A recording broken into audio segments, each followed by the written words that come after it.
Good morning, good morning, good morning. If everyone can take their seats. Welcome, welcome. Hope there aren't too many sore heads in the house this morning.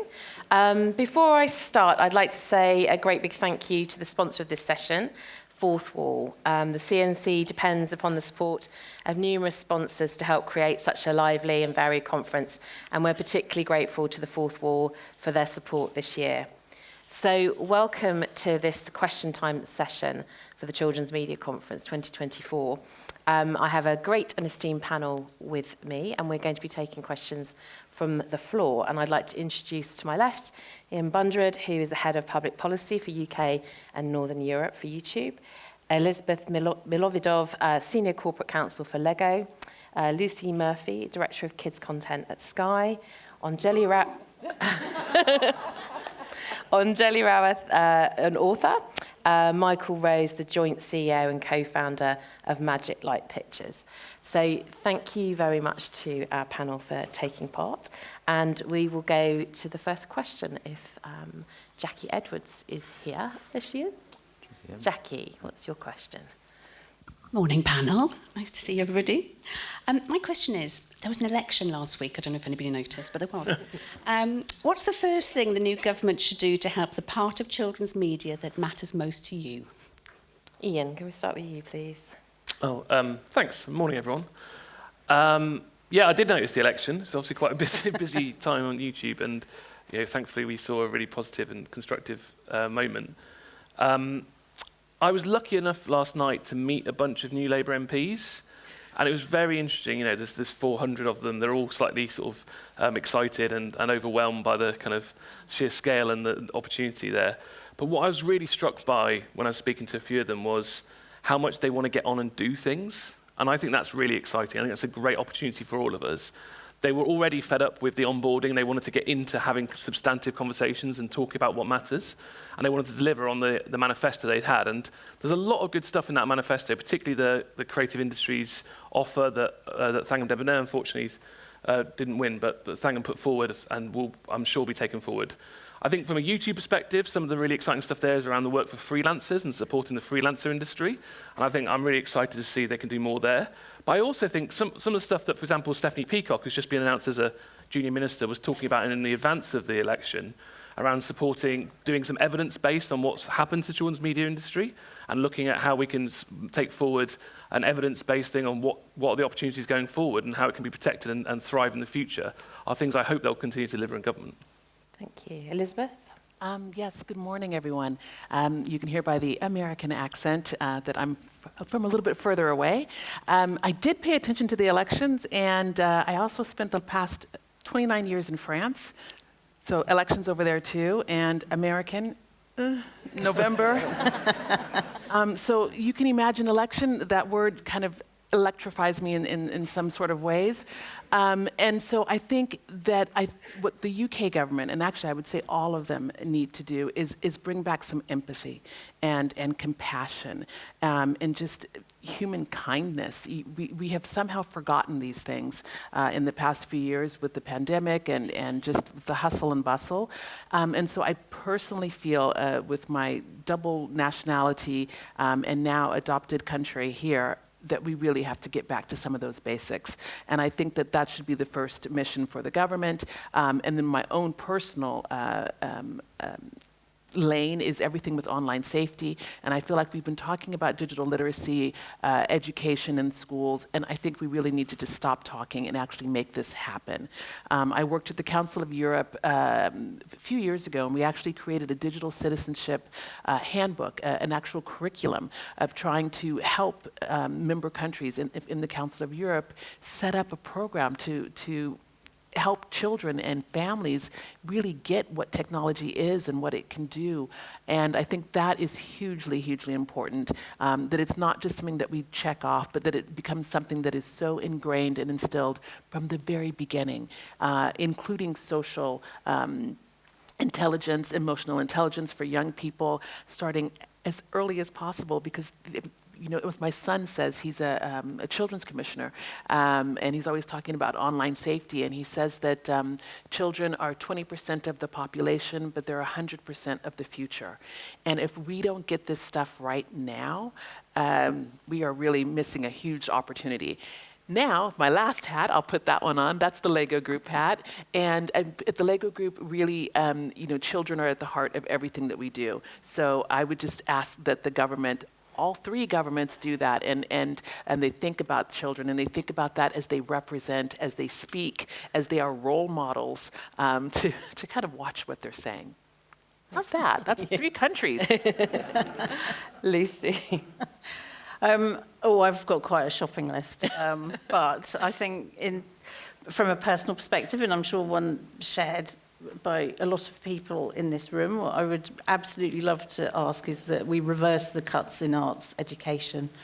How many of us would be here today if we hadn't painted and danced and acted through our childhoods? And that needs to go back into early years education, or all education actually.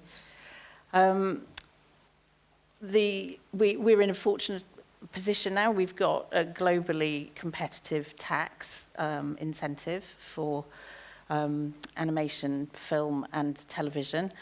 But I would ask that gets benchmarked regularly so we don't slip behind and that we stay globally competitive.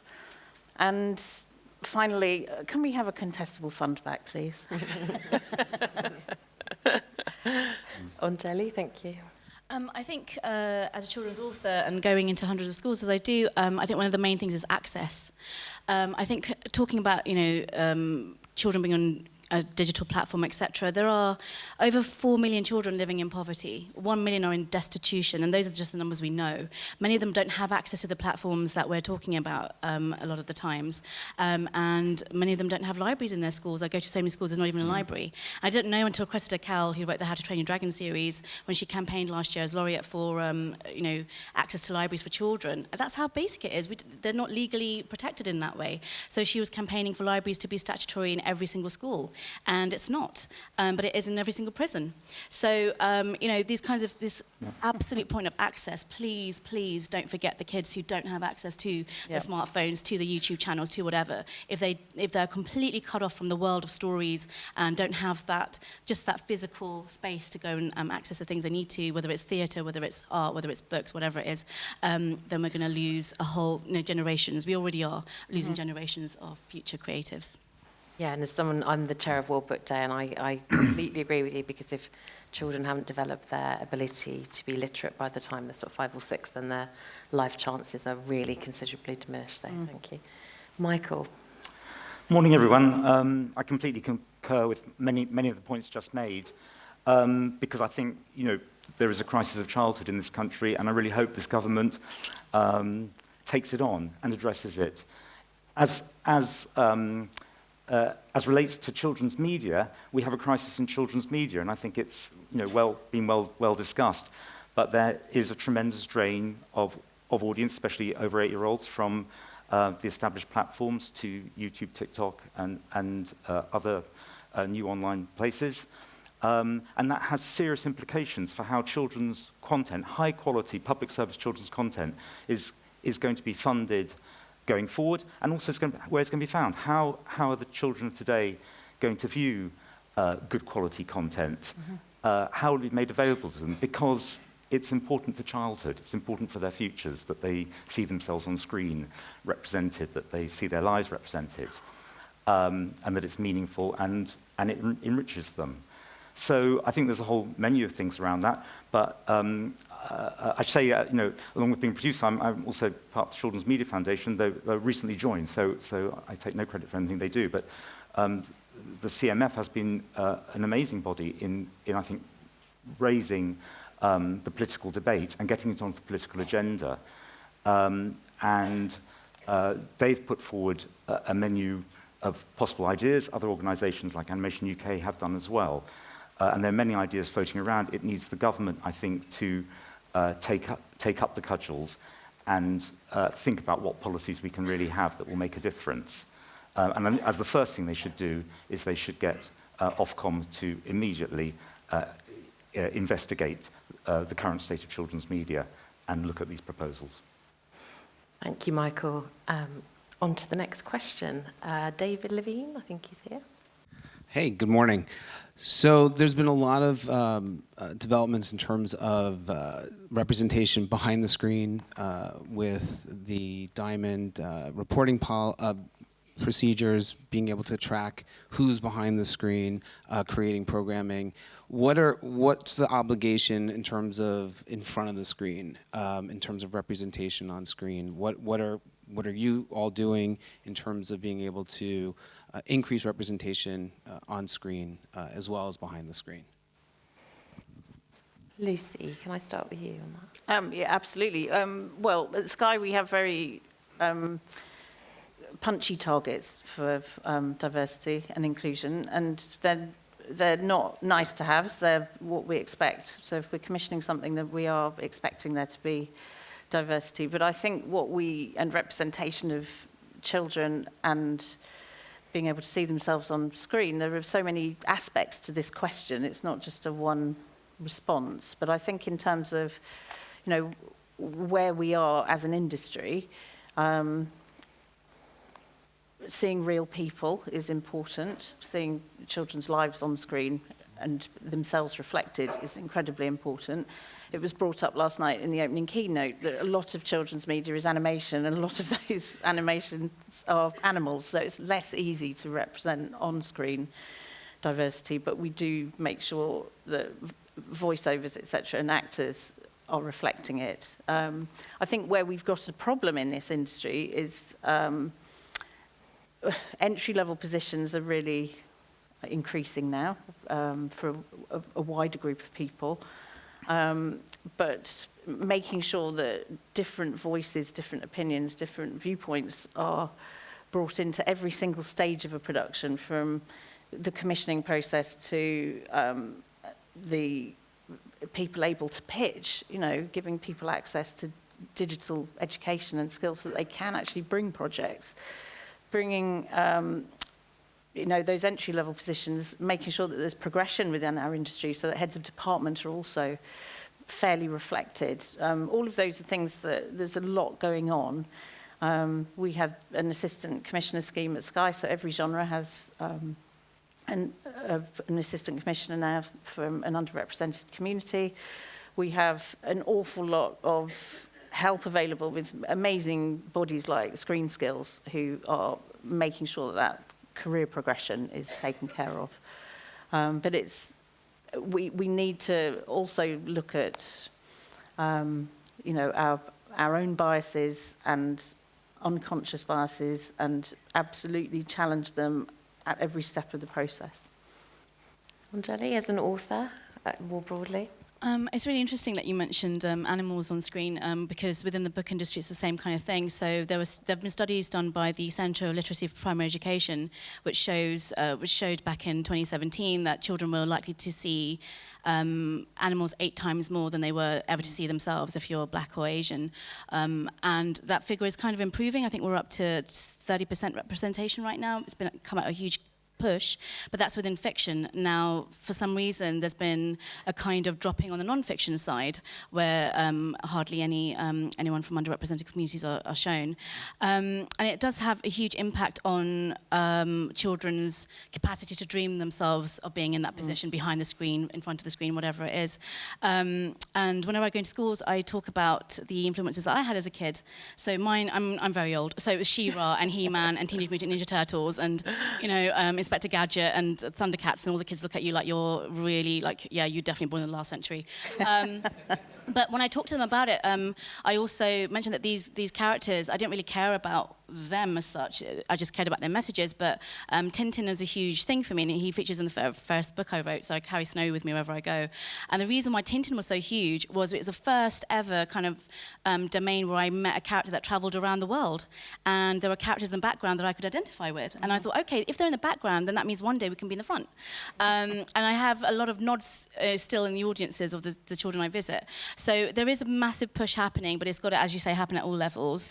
I think within publishing, editing, we still have, there's a lot of entry people, but there's not enough in the editing and the marketing, and there's still a lot of battles being fought behind the scenes around getting people to those tables. And once we do that, and I think that will take perhaps, I don't know if I'll live to see it, but maybe the next generation will have a more equal platform to come into. But those battles are being fought pretty much everywhere, and it's really great that there's a recognition that actually there's never been enough done, and there's never been enough investment in that whole kind of sector. But yeah, we're getting there. And Elizabeth, I know this is a subject close to your heart, so what's your view? Yes, it is close to my heart. As a Black American married to a white Russian, going in, not the drink, although I do like the drink, and then raising my children in France, diversity, equity, inclusion, cultural awareness, I mean, these are just key and core themes for me. I think, back to your first question, just about with media, I know for myself growing up and even dating myself before with Sesame Street and the Electric Company, you know, seeing diverse populations, I mean, that was just awfully inspiring and motivational.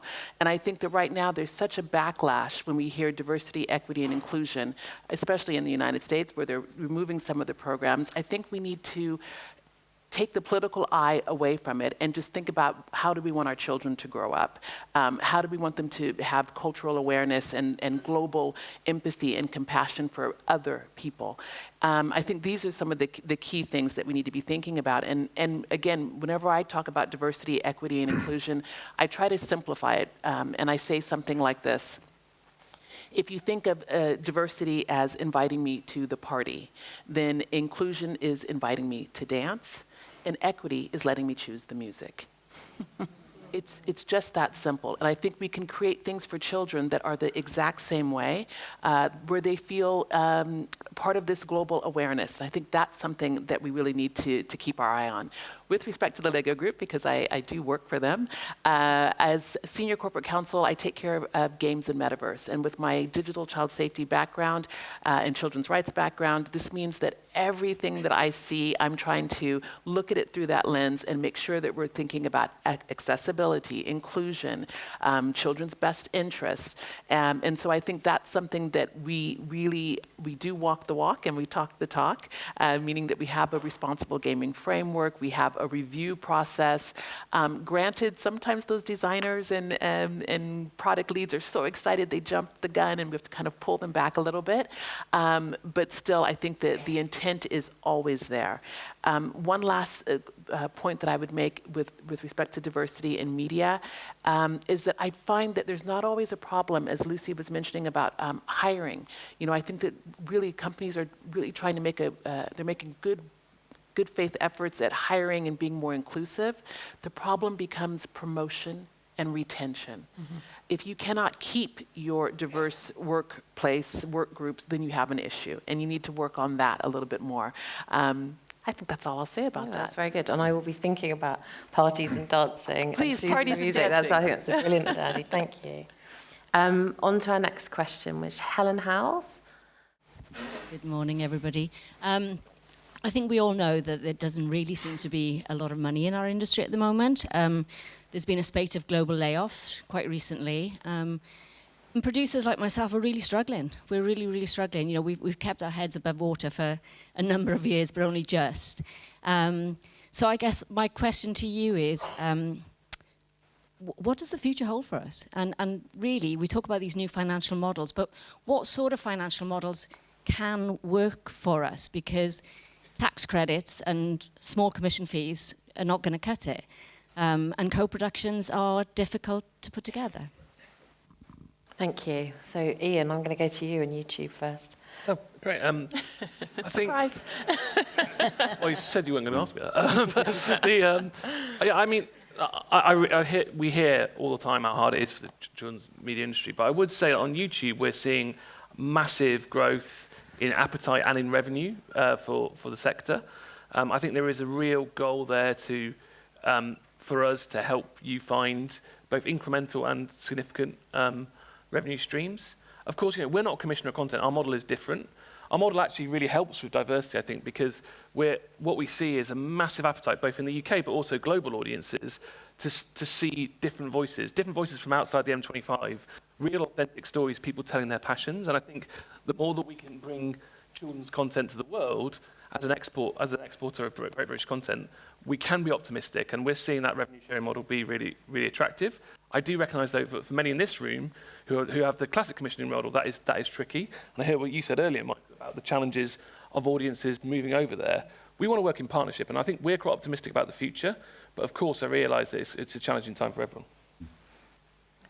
And so, Michael, for these bigger, programmatic, elements, which is not... Well, firstly, I just want to say I think it's great that Ian just said YouTube wants to work in partnership, because actually I think one of the big questions is how we do get money from YouTube into creating high-quality content in this country. And that's something that really needs to happen. So, I think it probably takes, I'm told it takes about 1 billion views of long-form content to earn £1 million from YouTube. That's never going to happen, for most people's programs. But we do have to find a way to get, if the audience is on YouTube and they're watching content there, how is that content surfaced on YouTube, and how do we get the money into production? I think your point, Helen, it's obviously shared by us and many people in this room, that we are in very difficult times. I think the industry does go through. There are highs and lows, and we've all ridden both of them. Kids companies in the UK, many companies, but kids companies are undercapitalised, and I think we need to find ways in which companies can find investment to grow, not just to make project by project and earn a fee from it, but create long-term sustainable businesses by holding on to rights. And rights are the things which create value long-term. To do that, there are again many different ways. I do think tax credits are incredibly important. Independent British feature films have just, up to £15 million now, have a tax credit of 40%. That was unimaginable a number of years ago. The current tax credit for animation and television, is around 22.5%. So that we have clear market failure in the kids area, as we've talked about. Raising, and the government should raise, the tax credit immediately to match the independent film tax credit, and that will be a very substantial help to budgets, but of course not the entire solution, because you still have to get commissions and so forth. I think it would be fantastic to have an investment fund, private-public partnership funded properly, but 100 million plus, I think Animation UK are proposing that. So that investment can be made in companies, but also in content, so that producers can retain rights. If you're putting together a show at the moment and you have a gap of your budget, 30, 40, 50%, you're going abroad, co-productions, you're giving away rights. We want to retain rights in this country. And so it's we can taking build time, and I think that's one of the really big issues. You were talking about companies have to be fantastically well funded to withstand the length of time it takes, not only to fund a show, but then to produce it and then to sort of run it for the next 10 years. That takes a lot of commitment and a lot of money. And we've been fortunate enough to make a wonderful show, a plug, Pip and Posy, for Lucy and Sky and Milkshake. And it's interesting that, you fund the show, but then actually the amount of money you have to invest in marketing to launch it, build it, sustain it, particularly to market it on YouTube as well, and the cost of that, it takes very deep pockets, it takes a very long-term view. And I think that's where we need investment to take a very long-term view. We're talking 10, 20 years to build a successful property. And not only sustain a property for 10, 20, 30 years, but the media landscape is so fragmented now. You're not just making a show, you're thinking about a digital strategy, you're thinking about a gaming strategy, you're thinking about podcasts, you're thinking about publishing and consumer products. That's all very sort of nuanced and difficult. Getting anything away is tricky. And whilst we've been very fortunate at Sky not to have a big hit on our budgets, and we are still commissioning, and we're commissioning a lot of British content, hallelujah, partnering with producers that have that longevity and will work with us and collaborate is incredibly important. So it strikes me that, you know, you've got the sort of skills of the programme making, but increasing need to understand the deep business side in trying to create long properties. Some of which actually is offering potential. You know, this is the Children's Media Conference. It's not just TV. It never has been just TV. But actually, there are more and more things getting added to a media brand now, which is requiring a lot of knowledge and time and funding. Oh, by the way, I just think, like, looking on YouTube, right? So there is such a global appetite for great British content, and in particular, I think the kids' content, the media ecosystem in the UK is really strong and really powerful. And I think the more we can get, like, endemic YouTube creators working with partners in this room, for example, to say what does work, to take some of those skills. Your point about being like multi-channel. Most of these folks are not just on YouTube, right? They're promoting themselves on Instagram. They're doing things in traditional. And we've seen a great collaborations with some, for example, Channel 4 on their 4.0 channel. We're actually getting creators to front what is, you know, on all intents and purposes, a sort of linear TV style channel. These sorts of partnerships, I think, can help us all be better, because that gives them skills, but also gives these groups a way to look in the modern world. But what I also think is so interesting is that you're all talking about the content, so the front end of this, and as a lawyer, I'm seeing the back end. So you mentioned the podcast, the digital, the Instagram, and I'm immediately thinking about the moderation and the trust and safety teams, and, you know, how are we making sure that the content that we're doing right by the children, and unfortunately, with all the recent layoffs, I don't feel that we are doing such a great job with, you know, keeping that content appropriate for the viewers. Yes, it's that whole end-to-end of, you know, you're talking about live action and YouTube, but for animation or drama, when those sort of very deep, sort of big, expensive projects, and then all the business skills that go behind, and as you say, the moderation, it's a bigger task for, I think, programme makers than ever before. And picking up on what Michael and Ian have said, they've you know, commissioning and putting millions of pounds into a show, which is going to be brilliant. We know our audience is going to love it, and we know that a producer has made it who has integrity running through every single aspect of that production, and then there is an expectation that it will end up on other platforms, and the money is not flowing back from those other platforms.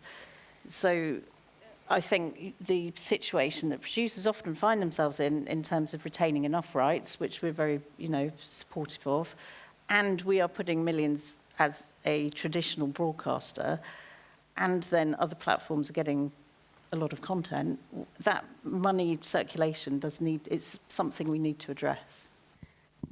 Sounds like you're all authors.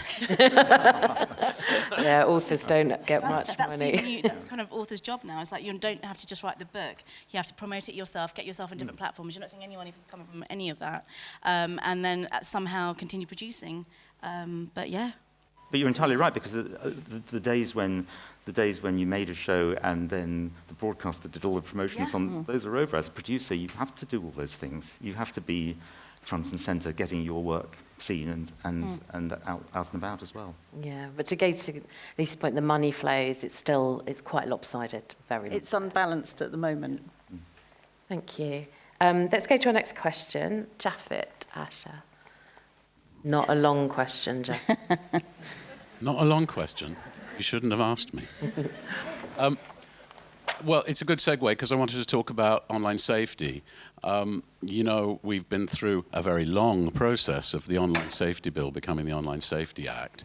And I'd like to ask the panel about how you guys perceive and your organizations perceive that process is now going and what impact it's having on you. And I guess we'd also like to ask about the producer view on this. And in particular, for producers, I think producers are focused on trying to find ways to get their content into a context that is both discoverable and safe for children. And that's a tension at this point. So what advice do you have for producers around that? Elizabeth, this is your wheelhouse. You got to start first. Yay. So Online Safety Act, I think that it's a great start, right? It's not perfect, but it is absolutely fabulous that we now have something. And I say we because really in the UK, you might not realize it, but the rest of the world does look to you for inspiration. You saw that with the age-appropriate design code that then went to California. I also sit for the European Commission as they are looking to create a European age-appropriate design code. So, you are trending. And I think that, like I said, it's a great start. Sure, there are some criticisms, there are some issues, but I'm also very, very hopeful that Ofcom and the whole global network of regulators, that they will pull together and really use some of the best practices and share that with industry so we can figure things out. There was a particular part of the question about online safety that I think I missed. Producers. Oh, for producers. Oh, I've got nothing for producers. You've got that. But I can tell you from the LEGO Group, what we're doing with the Online Safety Act is that, we have looked at it. We look at it with the Digital Services Act. We make all of our charts, and we just try to create checklists so that way, as we start with production and as we start with any sort of creativity, that we're thinking about these things in mind beforehand, so that safety by design, the privacy by design, even for goodness sake, well-being by design. I think that if you have a lot of these things up front, you are not going to, miss too much of what the end game is for the Online Safety Act.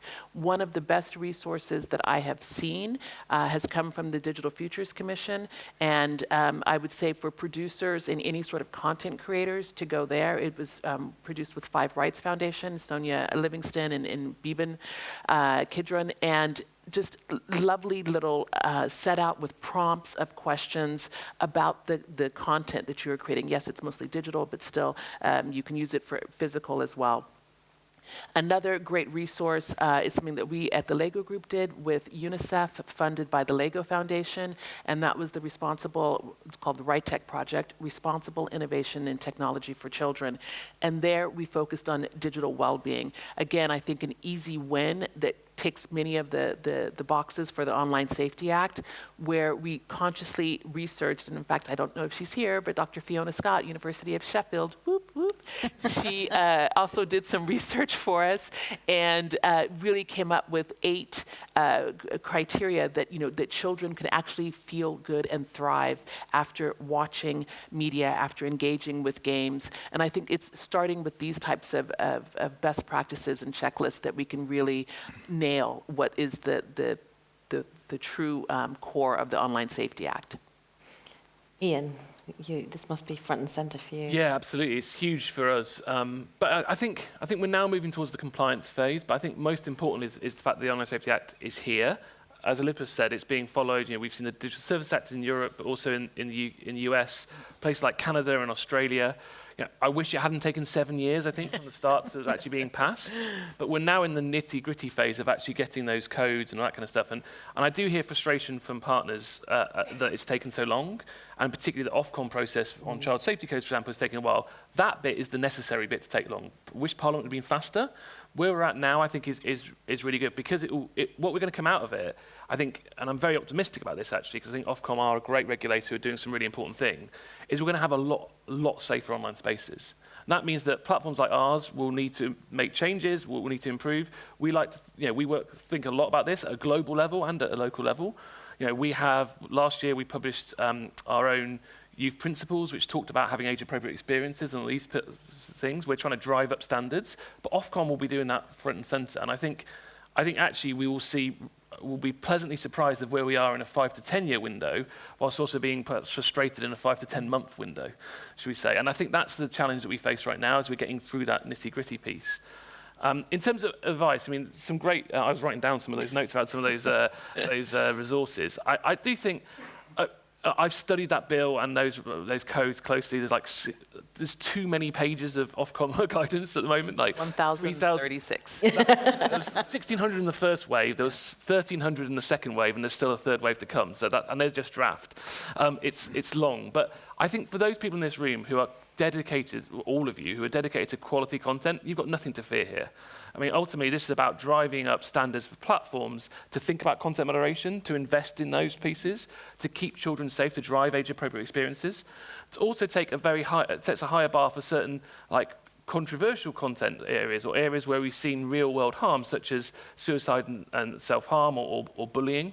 You know, we've seen challenges with that on YouTube in the past, and we've got strong processes in place. And we, you know, obviously there are misses from time to time, but we think we've got a good process. But the good thing for everyone else in this room is that Ofcom will hold us to account for that. And I think that process of driving up standards over time, ratcheting standards, making sure that the platforms that promise a good game but actually can deliver on it, that I feel very optimistic about. And I think it will take time, but we're on the right track. And I think you're right, we are leading the world in that way. I think it's a challenge, though, isn't it? Because it's a bit of an arms race, because the amount of content just grows and grows, and is Ofcom going to grow and grow with it? It's going to be quite expensive. Yeah, I mean, one thing I would say is in this way, that this is where, for example, generative AI is actually quite helpful. Like on YouTube, our content moderation, already we're using a lot of machine learning, and I think I'm right in saying that it changes quarter to quarter. We publish our results every quarter.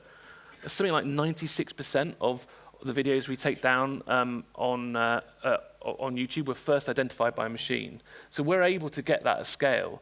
And in particular, by the way, because some of the amazing technology that we've developed in terms of analyzing pixelation, child safety videos, controversial content featuring kids, we're able to actually identify that automatically, send it to a human reviewer to look at, and then very quickly take it down. So before it even gets to, say, 10 views. So actually, some of the you're right, it can be an arms race. And I think actually, unfortunately, bad actors are using things like generative AI as well to try and you're always in that bit of a race. And sometimes it can feel like you're playing whack-a-mole, but do you know what? It's not just that. It's actually about really investing and getting this right. And that's where a really thoughtful, evidence-based regulator like Ofcom will drive up standards. I suppose the flip side, and what we all learnt from doing the PSB, CMF work, it's about the quality of the content that goes in at the beginning, as well as making sure it gets caught at the bottom. Lucy, have you got anything to say on this? Well, I think Sky have been long-term supporters of the Online Safety Act, and as a family-oriented business, it's something that we take incredibly seriously, that child's media experience is not only entertaining, but positive and nurturing and safe. So it's an area we're very heavily invested in, and very encouraged, actually, that the new government set out in their manifesto that they intend to build on the Online Safety Act. And it does need building, because platforms like ourselves and other UK broadcasters have a very, very high bar set for regulation, and we are held to account for it. And until that bar is similarly high for online worlds and digital experiences, we're not the bad guys in the room, we're the good guys, right? We're all making quality content, and we want children to be safe and protected. There are people out there who are not like us and who don't want the same things. And until online platforms and digital worlds are held to that same level of accountability, and regulators have the power to impose, the bar, there's still work to be done. But I would also want to encourage the smaller providers. Think back to when we were having things like terms and conditions on websites, right, on platforms. And let's say you have you're a smaller company, and you don't want to hire the law firm to, do all of this work. Well, you can take examples. You can go and look at the different terms of services, and you can kind of, create your own. And I feel that it's the same thing with the implementation and the compliance of what's happening. You can look to see what's being enforced for YouTube or for Sky or even for the Lego Group, and then you can adapt that for yourselves. And I think that's something that you have to realize, is that compliance is not scary. And it just sounds that way. And lawyers can be nice. So, use those resources when you can. And I think you can scale it down and make something that works for you and that works for the children. And again, to keep that end goal in mind, which is, a safe platform for children. You heard it here first. Go to the Lego site, look at their T's and C's, and make it shorter. Thank you very much. Can I just add something to that? I think I don't think it's just the content, because I know that you guys are all content creators, and that's amazing, and you are creating really amazing programs and all the rest of it. But it's so much broader than that, and the Act sadly doesn't hit on. It has so many blind spots, and it doesn't really hit on younger children. It doesn't hit on the fact that the advertising around the content is what leads children off into all these kinds of really dangerous dark holes, which leads them to suicide, which leads them to all kinds of things. And it is something to build on. It is here, but we need to hear the voices of parents. We need to hear the voices of those at home who are often blamed for not putting enough security around things, and kind of the pushing of blame that happens. So when I'm not an author, I work with trafficking and sexual abuse survivors, and the kind of the remit around how boys and girls see themselves starts very young. The addiction to pornography, especially within young children from the ages of 4 upwards. We're talking about usually 6 upwards, but actually it's down to 4 now. Is really scary, and it starts online. It starts with the advertising that's surrounding their favourite programme, and them going down a dark hole, and then going onto TikTok and seeing just one thing flash up, and then sitting down there, or they're getting a message from their friends. And we're not living in a normal environment. There are boys, as the BBC covered a few months ago, boys going to school to ask their children at the age of 12 and 13 if it's okay to choke a girl during sex. And it's because they're seeing, really misogynistic, really violent things online. And it's not to do with the content, it's to do with the broader platform. And I don't think the Act deals with that enough just yet. And it doesn't give enough responsibility to those who are allowing advertisers or certain companies to come in and have a stake in the game. But it goes back to trust and safety. If they're all being laid off, how are we going to catch all of that stuff? And it goes back to what you were talking about earlier, digital literacy, not only for kids, but for parents too. Parents are now bringing up children who are having a very different childhood to the ones they had themselves.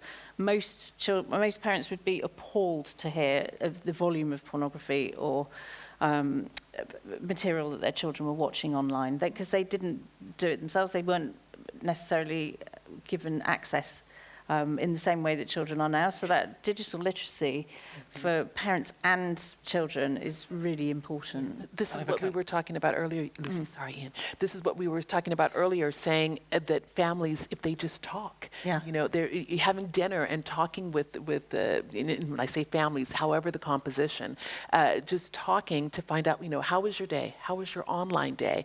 We can really make some progress with doing something like that, which you don't do. I was about to say the exact point. I beat you. Just briefly, because we've got one more question. No, sorry, but on that online dating, YouTube and Google, we offer a lot of tools to parents, to kids. We're really stepping up our enforcement around under 13 use, for example, inappropriately. But all the research we've done, as you'd expect, we've commissioned a lot of research, and all the research shows the safest families are those who have conversations. It doesn't matter how many tools you have. Now, it doesn't mean it's on the parents. It's on us to enforce our rules properly. But I think there's a point around how the more you can encourage safe conversations, and when you don't have those parental role figures, whether that's the role of community, youth workers and others, we need to, as a society, we need to provide it. And as platforms, we need to step up as well. But I think that conversations are what are really critical in this. Yeah, although being careful not to blame parents. Oh, yeah. Yes, very much. But I think Anjali talks about a series on BBC Radio 4, which was called About the Boys, which was a couple of months ago, which I highly recommend you listen to. It's on BBC Sounds now. It's well worth a listen. So we have one big question. Oh, no, I'm being waved at. From John Rennie. Hi. It might be at the risk of repeating some of the points now, but with the rise of online on-demand viewing, particularly TikTok and YouTube, what do you think are the challenges for broadcasters and commissioners now to provide safe spaces for under 13s? Yeah, so with that sort of repeat, because we've obviously kind of slightly bled into that question, but I thought it was quite interesting. We led into then the audience focus, as well as about producers and broadcasters. So, Michael, have you got any comments on that? I'm sorry, I couldn't completely hear the question as phrased. I don't know if you've still got the mic, John, but it was with the shift in viewing to on-demand, YouTube and TikTok in particular, what do you see as the impact on producers and broadcasters from your experience? Well, as a producer, I mean, we've touched on some of these things already, but clearly YouTube and TikTok are fantastic promotional platforms. So in terms of developing, promoting a project, building a brand, they are fantastic spaces, and we're all we're all sort of piling in there. As I said earlier, it takes very deep pockets, though, to promote on YouTube, to get your content surfaced and viewed. And that's one, one particular issue. I think it also, from our point of view as a producer and working with broadcasters, also trying to navigate how we market and use these platforms for marketing in particular, it raises immediate questions. I mean, Lucy touched on it, that, if Sky needs to get subscriptions, how is it possible then, how do they feel then about seeing content for free on, the same content for free on YouTube that they're funding? If the audience is moving to YouTube, what implications does that have for BBC funding, for example, of high quality content? So there are lots of challenges here. But I do think the thing we need to address is the point I made earlier, is I think, partly with YouTube, how can we sort of rebalance things so YouTube start funding high-quality content as well as just platforming it, how money goes back into productions or producers. And secondly, how can good quality content be found on YouTube? I mean, how can you use your algorithms to surface high-quality public service content, which we're all engaged in doing here? Because it must be possible.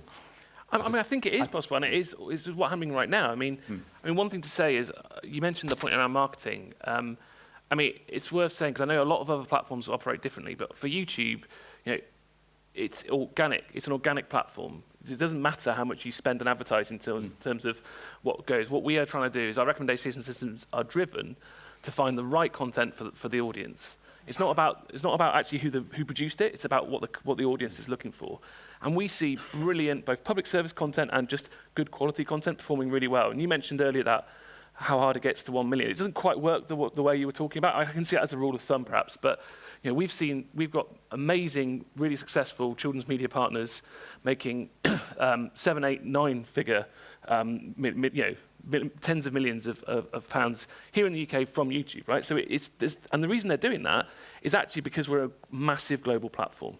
And what's brilliant, partners like, say, Numberblocks, Blue Zoo, what they've done is built off BBC. So BBC helped crystallize it, create it. And then globally, we're helping them reach it. And actually, 85% of UK YouTube creators' watch time is overseas.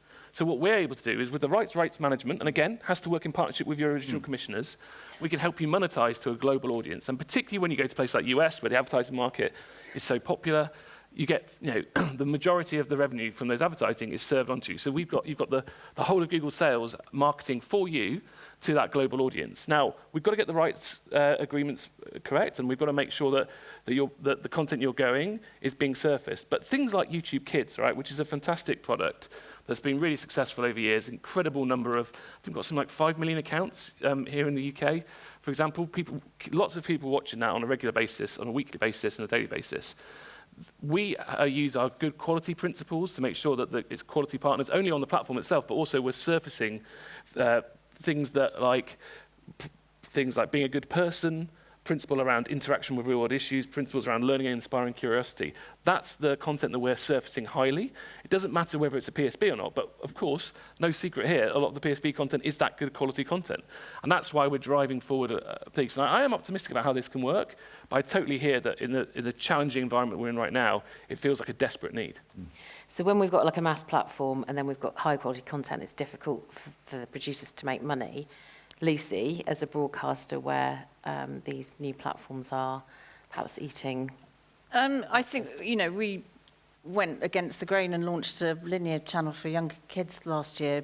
We did that because we talked to parents and they told us for younger children, linear viewing is still a really big part of their media everyday usage, and parents wanted it to introduce their children to a wider variety of genre and new shows.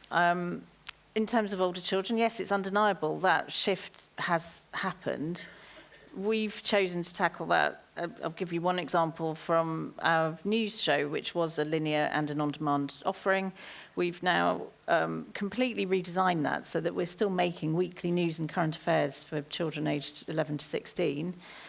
But we're making it in smaller packages and we're putting it on Instagram and TikTok and social platforms, because if children of that age are looking for news on those platforms, let's make it safe news. Let's give them a voice. Let's get kids reporting on the issues that are really important to them, whether it's refugees or knife crime or racism. So that's how we've chosen to tackle that drift. And by the way, that's the sort of content we want, right? You know, we particularly on news content. It ends up on YouTube. Yeah, we surface it. We surface it well. We surface it Do you apply a PSB algorithm to it? We don't have PSB algorithms. We have, as I said, it's about the content, what the content the users want. But news partners do very well on YouTube. We raise it because we want our users to be connected to authoritative content. So, and actually, I think for younger viewers looking for news, you know, it's something that we're desperate to promote. We want to see that good quality content on the platform. So I guess the question is, what more could you do to surface that content? I mean, I think it comes back to that there's a you know, we don't offer the prominence. You know, obviously there's a big debate about that. We had the media bill recently, which didn't go as far as video sharing platforms like YouTube. But I think that what we do, because we don't have prominence because, is that you, Greg? Because we're about what the user is looking for. Now, what we do have, however, is we prominently raise content that meets our high-quality principles. And that is, by no secret, a lot of PSP content. And we work very closely with the likes of Channel 4, I mentioned, BBC. BBC is putting more and more content on there. Again, they're not monetizing, although they are monetizing overseas a lot. But that content is stuff we want, but we want to make it right for the user rather than just who the producer is. And that's, sorry, I'm going off, but that's great, have user-led, but when we're talking about children, they don't really know what they're looking for. And when we're talking about democracy and impartiality, what role does you... Yeah, and I think that's, again, we've seen that within the news space, right? Just because someone's looking for news about, for example, the elections or democratic pieces, doesn't necessarily mean that the content that they're repeatedly going to is the right healthy content. So we do, our recommendation systems do upweight high-quality content, news content. I mean, in the kids space, we do have those quality principles I was talking about, things like encouraging curiosity. So we do that, but we don't go to the point of you're a quality producer who we will then prominently raise over above everything else. So there is a lens on it, but it's not a sort of a binary, you're in the top shelf. Yep. Thank you. We've got one final question. Am I asking it? Is Chitra Sounder here? I'm going to bring down the thing and make it lighter. So what are you all watching or reading or listening to that is your favorite thing? And what is that we can all learn from? What is your favorite thing? I'm going to start with you, Michael, at the end. Actually, I've just finished on Charlie's book, The Boy at Back I of don't Class. pay him to say that. I have to say, It's a great it's a book. fantastic book, and Charlie pulls together so many different issues, but in a fantastically entertaining, character-led narrative, and I recommend you all to read it. Books on sale at the local Waterstone. The other thing that I think is really interesting at the moment is cinema, actually. And, you know, Inside Out 2, Super Mario, and so on, these are huge box office hits. But, you know, since the pandemic, audiences are going back to cinemas. Kids and animation films are sort of saving the day. And what's really interesting is that kids and families, audiences want to go to the cinema, they want shared experiences, and they want to watch hopefully good quality stuff together. And even, you know, Pip and Posy, we've had a very successful cinema compilation in the UK with £150,000 at the box office, or our specials we've released on screens recently across Australia, 120 screens. You know, so cinema, it's actually really exciting that alongside the ability to see content on YouTube or iPlayer or all for free, or you get a Sky subscription, you can also, the audiences still want to go to the cinemas and enjoy a shared experience. Okay, on to Deli. Two things, really. First of all, are there any Swifties in the house? Okay, so I was very lucky enough to, I'm a complete Swiftie, so I managed to go to two of her concerts, and I think one of the most magical things about Taylor, apart from the fact that she's an amazing lyricist and just a genius, is the families that go, the dads in the audience who are forming their own bonds, the brothers that are being dragged along by their sisters but actually singing along louder. It's been really wonderful to see a whole community kind of really erupt in joy just surrounding music and lyrics that are safe and that children can relate to. And the other thing is I'm kind of going back in time. Like, I'm really nostalgic. I kind of feel like, come on, kids, like, forget the CGI stuff. Like, watch the old stuff. So I'm watching, like, all the 1980s stuff, trying to get my nieces and nephews into watching all of the old movies movies that they probably don't know, like E.T., they don't know E.T., like what's going on, and Back to the Future and all these things. So it's kind of like, and I think I really am trying to also go back in time to watching the old She-Ras, and that's where you go to YouTube for. You go and watch the old stuff on there because you can't get it anymore. We're going to have to be quick because I'm going to get cut off. But Lucy, just quickly. Okay, a great podcast for kids that I would recommend. It's brilliant for expanding on all of the things we've talked about promoting conversation and critical thinking. It's called Smash, Boom, Bust, and in each half hour, I mean, they spend half an hour debating, is Minecraft better than Lego, or are dolphins better than horses, or are fridges better than escalators? And it really promotes the most fantastic conversation. Elizabeth. I can't top that one, so I'm not even going to try. I just like watching anything with my family. So teaching moments, I take them where I can. Ian? I mean, for me, we're in Sheffield, right? So it has to be Gladiators. And like, my son's 7, and his 7th birthday party was like me breaking an inflatable pugil stick. But it goes back to what you were saying, Michael, about shared experiences. Yeah. Like, that is a TV moment for all the family, and there's lots of conversations about it on YouTube. They actually have a great YouTube creator on there. But I can't persuade my son to like Legend. So, Thank you. Right, so thank you very much to all. Thank you to everyone in the session. Big round of applause. Thank you very much.